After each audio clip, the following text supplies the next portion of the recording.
नमस्कार, मैं बकुल डोनाल्ड। आप देख रहे हैं टीएफडी इंडिया। टीएफडी इंडिया में आप सभी का हार्दिक स्वागत है। बात की जाए महाराष्ट्र की तो वहां चुनावी उठापटक अपनी चरम पर है। सियासी गलियारा काफी गर्माता हुआ नजर आ रहा है। किसी भी पल कुछ भी होने की संभावना भी जताई जा रही है। ऐसे ही कुछ मुद्दों पर चर्चा करने के लिए हमारे साथ हैं वरिष्ठ पत्रकार श्री शांत गिरी जी। सर नमस्कार। सर, सीधा अगर मुद्दे की बात पर आए तो महाराष्ट्र में एनडीए छोड़कर के इंडिया गठबंधन में नेताओं का आना जारी है। भाजपा जो दूसरी पार्टियों को तोड़ा करती थी, उसी के गठबंधन से बिना तोड़े नेता जो है टूट कर जा रहे हैं। महाराष्ट्र की राजनीति क्या करवट ले रही है सर? जी बकुल, देखिए 10 सालों तक तो दूसरे दलों से टूट टूट करके लोग आए जी। अब वह टूट के आए कि या तोड़ कर लाए गए, यह बहुत एक चर्चा का विषय है जी। लेकिन रिकॉर्ड यह रहा है कि भारतीय जनता पार्टी 10 सालों तक ईडी और सीबीआई से, इनकम टैक्स से डरवा करके वह अपने पास लाए थे लोगों को। ईडी सीबीआई का हवा बना करके जी। पहले डंडा फिर चंदा, जो बातें कही जाती थी इलेक्ट्रोल बॉन्ड को लेकर के, सेम परिस्थितियां रही। अब महाराष्ट्र की सरकार वैसे ही है। नीतीश कुमार महागठबंधन फिर छोड़ करके गए, वही चीज है। अब उड़ीसा का देख लीजिए, उड़ीसा में नवीन पटनायक के साथ इतने सालों से रह करके और उन्हीं के लोगों को साथ मिला करके उनकी पार्टी को ही हड़प लेना। चिराग पासवान का देख लीजिए, उनके पिता रामविलास पासवान के देहांत के बाद में यही हाल हुआ। शरद पवार के पार्टी के साथ में यही हाल हुआ। जगन मोहन रेड्डी के साथ आंध्र प्रदेश में यही हुआ। चंद्रबाबू नायडू को जेल में डलवाए, उसके बाद लेके आए। एकनाथ शिंदे, अजित पवार का महाराष्ट्र में वही हुआ, किसी को छोड़ा नहीं। अब जब पूर्ण बहुमत की सरकार नहीं है, अल्पमत की सरकार है यह जी, तो इसका मतलब सवाल उठ रहे हैं मोदी के ऊपर। बिल्कुल। तो जब यह मजबूत थे तो डर से लोग आ रहे थे, अब जब कमजोर हैं तो शान से जा रहे हैं, और तकरीबन 2 दर्जन नेता एनडीए छोड़ करके निकल चुके हैं जी, जैसी खबरें हैं। 4 न कितना अजीत पवार के निकल करके शरद पवार में चले गए। हाँ जी, और कई जाने के आसार हैं अभी। और सिर्फ अजीत पवार की बात नहीं है, यह बात एकनाथ शिंदे के भी है। एकनाथ शिंदे के अंदर भी टूट है और लूट है, और नरेंद्र मोदी के नाम पर घबराहट है लोगों के अंदर कि अगर इस दल में ही रह गए तो कहीं राजनीतिक भविष्य न उनका समाप्त हो जाए।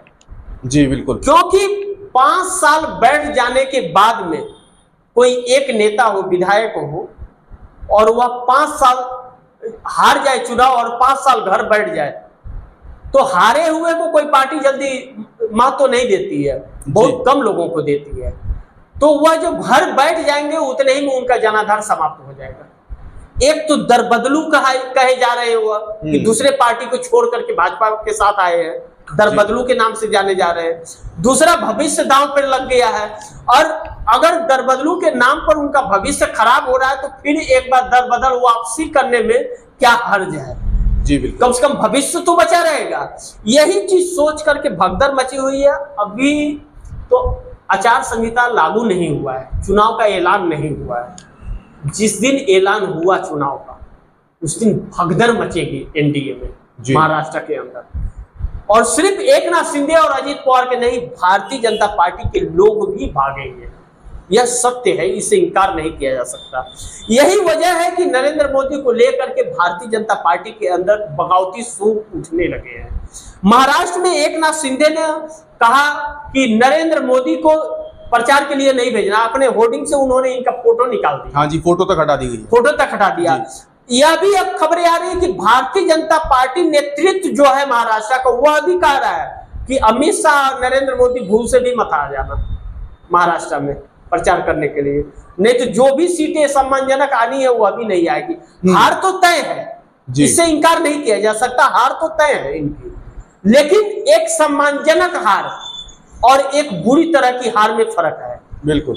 तो कम से कम एक सम्मानजनक हार हो कि ताकि नेता विपक्ष तो बन के बैठे।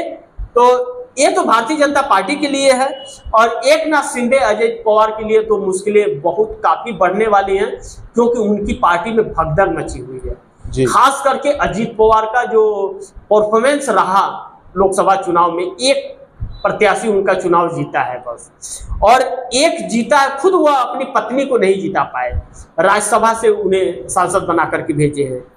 तो उनका जनाधार गिर गया है, और उनके साथ खड़ा होकर के कोई भी प्रत्याशी चुनाव नहीं लड़ना चाहता। यह वजह है कि अजीत पवार के लोग अभी और भी टूटेंगे, और वह टूट के शरद पवार में जाएंगे। लेकिन एकनाथ शिंदे भी इससे अछूते नहीं है। एकनाथ शिंदे के लिए मुसीबतें और भारी पड़ने वाली है, अजीत पवार से भी ज्यादा और नरेंद्र मोदी से भी ज्यादा, क्योंकि एकनाथ शिंदे ने बाला साहब ठाकरे के बेटे उद्धव ठाकरे के पीठ में छुरा घोंप करके पार्टी छीनी है जी। गद्दार शब्द का इस्तेमाल कर रहे हैं उद्धव ठाकरे, या मैं नहीं कह रहा हूं, उद्धव ठाकरे बड़ी महफिल में कह रहे हैं कि इन गद्दारों को माफ नहीं करेंगे।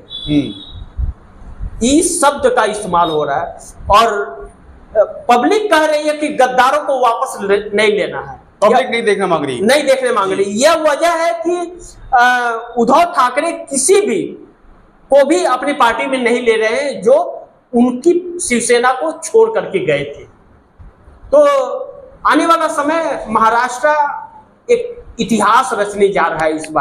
इस बार 2024 के अक्टूबर महीने में जो चुनाव होने जा रहा है महाराष्ट्र का, यह एक ऐतिहासिक चुनाव होगा, जो भारतीय जनता पार्टी के लिए और जो टूट कर जाने वाले नेताओं को दरबदल करने वाले नेताओं के लिए बहुत बड़ी सीख देने वाला है यह 2024 का महाराष्ट्र विधानसभा चुनाव। जी बकुल जी सर, एकनाथ शिंदे और आपके जो अजीत पवार हैं, इन दोनों के लिए ही महाराष्ट्र विधानसभा चुनाव जो है ये जीतना बहुत ज़रूरी है। लेकिन इंटरनल सर्वे में कहा गया है कि इंडिया गठबंधन का हाल जो है वो बेहाल है, और अगर एनडीए गठबंधन चुनाव हार जाता है तो एकनाथ शिंदे और अजीत पवार का क्या होगा? आपकी क्या राय है सर?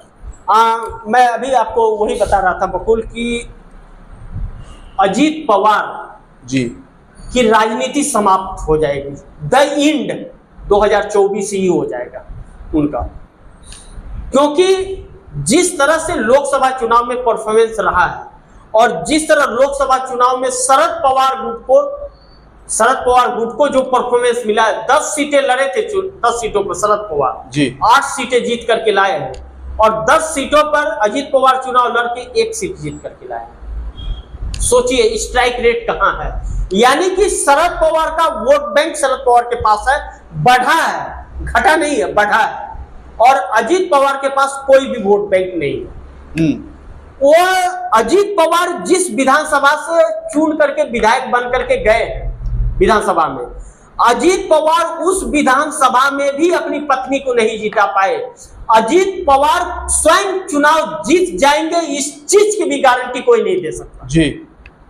तो अजीत पवार की तो राजनीति का द एंड हो जाएगा अगर उनकी पार्टी हारी और सही उन्हें सीटें नहीं मिली तो। नंबर 1। नंबर 2, एकनाथ शिंदे को अभी मैंने बताया कि उद्धव ठाकरे हर रैलियों में संबोधित करते हुए कहते हैं कि गद्दार है जी, गद्दारों को माफ नहीं करेंगे, और जनता भी कह रही है। एकनाथ शिंदे का परफॉर्मेंस थोड़ा सही रहा लोकसभा चुनाव में, इससे इंकार नहीं किया जा सकता। 7 लोकसभा की सीटें जीत करके लाए हैं, लेकिन उद्धव ठाकरे 9 सीटें जीत करके लाए हैं। उद्धव ठाकरे 9 सीट जीत करके लाए हैं और एकनाथ शिंदे 7 सीट। टक्कर तो है जी बिल्कुल, लेकिन वह लोकसभा चुनाव था, वह भारतीय जनता पार्टी का कुछ रहमो करम भी था, पैसे का दम भी था। पैसे का दम तो अभी भी विधानसभा में भी रहेगा, क्योंकि सीएम है तो पैसे ही पैसा है। जी बिल्कुल। अब एकनाथ शिंदे को असली लड़ाई जो लोकल के मुद्दों पर है, इस विधानसभा चुनाव में उसकी लड़ाई पहली बार लड़नी है और पहली बार अपना वोट बैंक बनाना है जी। और उसमें मात खाते हुए एकनाथ शिंदे नजर आ रहे हैं। एकनाथ शिंदे ने जो धोखा दे करके उद्धव ठाकरे को भारतीय जनता पार्टी के साथ मिले और शिवसेना पार्टी और दफ्तर को भी छीन लिया, सिंबल को छीन लिया। इसको लेकर के महाराष्ट्र में आक्रोशित है लोग, जनता आक्रोश में है जी। दूसरा, मराठा समुदाय से ही एकनाथ शिंदे आते हैं और मराठा आंदोलन चल रहा है। मराठा आंदोलनकारी मनोज जारंगे पाटिल मुखर है इस समय, और वह इंडिया गठबंधन को समर्थन मराठा देने जा रहे हैं, ऐसा ऐलान हुआ था, मनोज जारंगे पाटिल ने कहा था। और जो आरक्षण की मांग नीतीश कुमार की बिहार में है, वही आरक्षण की मांग वहां भी उठ रही है। और मराठा अपने आप को ओबीसी में कन्वर्ट करने की मांग कर रहा है कि हमें आप नहीं आरक्षण दे सकते, हमें ओबीसी में कन्वर्ट कर दीजिए। और न ही मराठा को आरक्षण दिया जा रहा है, न ही ओबीसी में कन्वर्ट किया जा रहा है। अब ओबीसी समुदाय अलग आ गया कि नहीं, हम उसमें नहीं होने देंगे जी। और सरकार न तो आरक्षण दे रही है, न ओबीसी में कर रही है। दोनों परिस्थितियों में एकनाथ शिंदे फंस गए। एक तो स्वयं मराठा समुदाय से आते हैं और मराठा आंदोलित है, और दूसरा पार्टी छोड़ के और पार्टी हड़प करके आए हैं, तो वह एक गद्दारी का तमगा लग गया। बिल्कुल बिल्कुल। एकनाथ शिंदे के लिए भी बहुत मुश्किलें पैदा होने वाली है महाराष्ट्र विधानसभा चुनाव में, इससे इनकार नहीं किया जा सकता। और जो भी इंटरनल सर्वे खबरें मिल रही है या जो चर्चा चल रही है, उसके हिसाब से इंडिया गठबंधन पूर्ण बहुमत की सरकार महाराष्ट्र में बनाने जा रहा है, इसमें कोई शक नहीं है। और पूर्ण बहुमत की सरकार इंडिया गठबंधन की अगर बनती है तो उद्धव ठाकरे ही मुख्यमंत्री होंगे, इससे इनकार नहीं किया जा सकता। बिल्कुल। नंबर 2, इंडिया गठबंधन की सरकार बनते ही दिल्ली के ऊपर संकट आकर के खड़ी हो जाएगी, और दिल्ली के ऊपर जो संकट खड़ी होगी, एकनाथ शिंदे भी संकट करेंगे, उनके साथ सांसद है, वो बोलेंगे अब तो क्या नाम है कि महाराष्ट्र तो हाथ से चला गया, अब तो हमें ये मंत्रालय चाहिए, हमको इतना चाहिए, हमको उतना चाहिए, 50 तरह का हथकंडे अपनाएंगे। और क्योंकि उन्हें फिर डर नहीं रहेगा कि सरकार हमारी गिरेगी, क्या होगी, सरकार है ही नहीं। अब डर मोदी को हो जाएगा, और मोदी के भारतीय जनता पार्टी के अंदर बगावत के सुर अभी तो कम उठ रहे हैं, उस समय उठने और उबाल मारने चालू हो जाएंगे। और पानी खदकता है ना, अभी तो हीट हो रहा है, गर्म हो रहा है, अभी तो सिर्फ भाप निकल रहा है। महाराष्ट्र चुनाव हारने के बाद में बुलबुला छोड़ने लगेगा, वो उबाल मारेगा एकदम। ऐसे सिचुएशन में नरेंद्र मोदी की भी राजनीति दांव पे लग जाएगी, बिल्कुल, और अमित शाह की भी राजनीति दांव पे लग जाएगी। तो इसके परिणाम एक ऐतिहासिक परिणाम होने वाले हैं बकुल, इससे इनकार नहीं किया जा सकता। जी बकुल। जी सर, महाराष्ट्र चुनाव में इंडिया गठबंधन का पड़ना भारी लग रहा है और एनडीए गठबंधन का बुरा हाल है। अगर एनडीए गठबंधन को विधानसभा चुनाव में हार मिलती है तो नरेंद्र मोदी की राजनीति पर क्या प्रभाव देखने को मिलेगा? द एंड मोदी की राजनीति का मतलब समाप्ति, मोदी की राजनीति की समाप्ति वहीं से शुरू हो जाएगी। क्योंकि कल आरएसएस के प्रमुख मोहन भागवत झारखंड में एक बयान दिए हैं। उन्होंने कहा है कि तानाशाही नहीं चलेगी और भगवान एक है और वह सबका है। ये कहते हैं जो कि बिना नाम लिए हुए जो अटैक किया उन्होंने, कि कहानी सुना करके कि कोई व्यक्ति अपने आप को कहे कि मैं भगवान हूं, तो उसके जैसा मूर्ख कहां देखने को मिलेगा। सही बात है। वह मूर्ख बना रहा है या खुद मूर्ख बन रहा है। और यह तानाशाही नहीं चलेगी। देश सब कुछ समझता है और समय पे जवाब देता है। इतना जवाब देने के बाद भी कोई ना समझे तो उससे बड़ा बेवकूफ कोई नहीं हो सकता जी। नंबर 2, इंडिया गठबंधन की सरकार महाराष्ट्र में आने जा रही है, इसमें कोई शक नहीं है, क्योंकि यह हवा के रुख बता रहे हैं जी। हवा के जो रुख है, जो चर्चाएं हैं और जो लोकसभा चुनाव में परिणाम आए हैं, वह बहुत महत्वपूर्ण है। बिल्कुल, वह इशारा कर रहे हैं कि महाराष्ट्र भाजपा के हाथ से जा रहा है, और महाराष्ट्र भाजपा के हाथ से जाएगा तो आरएसएस बार बार कहानियां सुना रहा है और बार बार संकेत दे रहा है, बार बार अपने संपादकीय में लिख रहा है आरएसएस अपने अखबारों में। तो जो यह लिख रहा है वह नरेंद्र मोदी के लिए एक सबक है, लेकिन नरेंद्र मोदी अभी भी उसे मानने को तैयार नहीं है। नरेंद्र मोदी यह मानने को अभी भी तैयार नहीं है, या भाजपा नहीं मानने को तैयार है कि यह अल्पमत की सरकार है, वह अभी भी अपने आप को पूर्ण बहुमत की सरकार बताते हैं, मजबूत सरकार बताते हैं, उनके प्रवक्ता मजबूत सरकार बता रहे हैं, लेकिन हकीकत तो यह है कि अल्पमत की सरकार है। मोदी को देश की जनता ने अस्वीकार कर दिया, उन्हें प्रधानमंत्री पे कुर्सी पे बैठने के लिए वोट नहीं दिया था, लेकिन यह बैठे, जैसे भी बैठे, बार्गेनिंग करके, कुछ भी करके, जैसे भी बैठे हैं, प्रधानमंत्री तो है, इससे तो इनकार नहीं किया जा सकता। लेकिन अभी जो योगी आदित्यनाथ को हटाने का प्रयास उत्तर प्रदेश हार को लेकर के हो रहा था, और महाराष्ट्र हारने के बाद में क्या होगा, कौन किसके ऊपर टिकड़ा फूटेगा, क्योंकि सारा बीज तो मोदी जी ने ही बोआ है महाराष्ट्र में। उद्धव ठाकरे शिवसेना को भी तोड़ा है, उस शिवसेना को, जिस शिवसेना ने भाजपा को महाराष्ट्र में पैर रखने की जगह दी थी, उसी पार्टी को तोड़ दिया इन्होंने। शरद पवार 85 साल के उम्र में एक बुजुर्ग के सहारा को छीन लिए, उसके भतीजा को ही तोड़ करके और उसका दुश्मन बना दिए। हाँ, तो यह सारी जनता अब हिसाब ले रही है जी, बिल्कुल। अब क्योंकि वह कहते हैं ना कि संसद जब सरकार जब आवारा हो जाए, तो संसद आवारा हो जाए तो जनता को सड़कों पर उतर जाना चाहिए।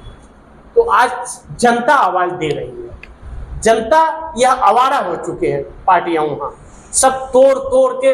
और इसका विद्रोह भारतीय जनता पार्टी में भी है बकुल, कि आप बाहर वाले को ले आके मंत्री संतरी सीएम पीएम सब कुछ बना दे रहे हो, और हमारे जो ओरिजिनल कार्यकर्ता है इतने सालों से डंडा झंडा लेके चल रहे हैं, उन्हें कोई रुतबा नहीं, उनका कोई पोस्ट उनकी कोई पूछ नहीं। यह क्या मतलब, हम दूसरे के लिए हम प्रचार करेंगे क्या? यह भी वजह रहा है 2024 में चुनाव हारने का। और महाराष्ट्र में यह चीज अब सर चढ़ करके बोल रहा है। अब महाराष्ट्र में भारतीय जनता पार्टी की आखिरी पारी चल रही है, और महाराष्ट्र के साथ साथ नरेंद्र मोदी की आखिरी पारी चल रही है। महाराष्ट्र के साथ साथ हरियाणा के भी चुनाव होने हैं वो जी। हरियाणा के अंदर भारतीय जनता पार्टी का सुपड़ा साफ बताया जा रहा है, जो खबरें आ रही है, और जो खबरें आ रही है बड़ी चौंकाने वाली खबर सब आ रही है। भारतीय जनता पार्टी के नेता गांवों में ढूक नहीं पा रहे हैं। किसानों को जो इन लोगों ने प्रताड़ित किया है, और महिला पहलवानों बेटियों को जो प्रताड़ित किया है इन लोगों ने जी, उसका हिसाब इस बार कर्नाटक चुकाने जा रहा है। 10 साल से हरियाणा में सरकार है भाजपा की, लेकिन इस बार जिस तरह लोकसभा चुनाव में 5 सीटों का नुकसान हुआ, 10 में 5 का नुकसान हुआ, इनको 5 कांग्रेस के हाथ चली गई, और कांग्रेस का जो इस समय वर्चस्व है हरियाणा के अंदर, वह सर चढ़ करके बोल रहा है। हरियाणा की जनता एक तरफा झुकाव कांग्रेस की तरफ दे रही है, और कांग्रेस अकेले चुनाव लड़ने जा रही है, और यह खबरें आ रही है कि कांग्रेस की सत्ता वापस आने जा रही है। ऐसी परिस्थिति में महाराष्ट्र से खबरें सही नहीं है, हरियाणा से भी खबरें सही नहीं है। यह दोनों स्टेट हारने के बाद भारतीय जनता पार्टी के अंदर बगावत और भी तेज हो जाएगा। ऐसी बगावत से निपट पाना मोदी के लिए बस की बात होगी नहीं, क्योंकि मोदी ने कभी मिलीजुली सरकार चलाई नहीं है। ऐसे बगावती सुर इनके राज में कभी उठे नहीं है। यह सब जो चल रहा है, यह पहली बार घटित हो रहा है नरेंद्र मोदी की राजनीति में, और यह पहली और आखिरी हो जाएगा, ऐसा प्रतीक हो रहा है। बहरहाल समय बलवान होता है जी।